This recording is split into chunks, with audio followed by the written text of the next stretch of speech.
je yajuzu kwa wafanyikazi wanaofanya kazi nzito kuwa wakizidiwa na ile kazi ikawa ni nzito kwa wao, saumu ikawazidia, je yajuzu wao kula katika mchana wa Ramadhani?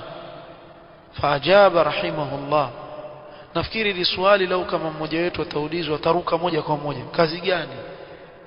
Sheikh Ibn Uthaymeen rahmatullah alayhi, tizama tafsil kwa maneno machache lakini faida kubwa sana kaizungumza nani. Asema alayhim an yasumu, ni juu yao wafunge, wa an yasta'inu billahi azza wa jalla, watake msaada kwa Allah azza wa jalla.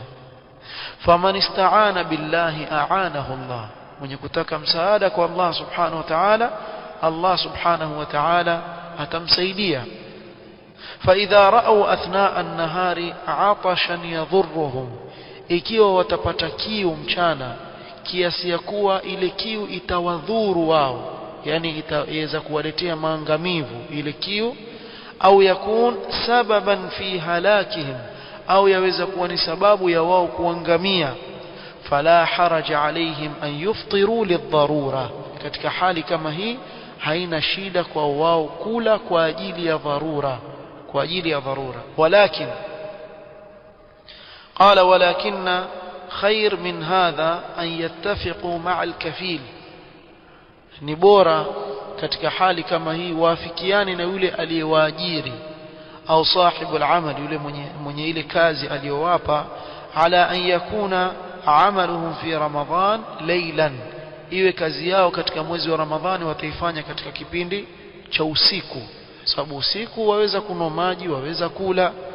Au ba'dhuhu fi al-layli wa ba'dhuhu fi awwal an-nahar, au baadhi yake waifanye usiku na baadhi yake mwanzo wa mchana kabla ya lile jua halijakuwa kali.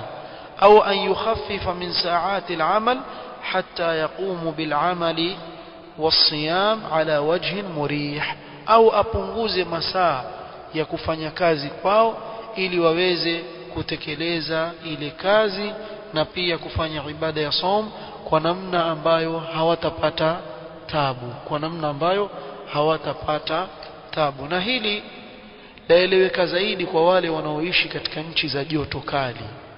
Ufikia baadhi ya nchi lile joto likazidi mpaka serikali ikatoa amri hakuna watu kufanya kazi mchana, joto ukithiri.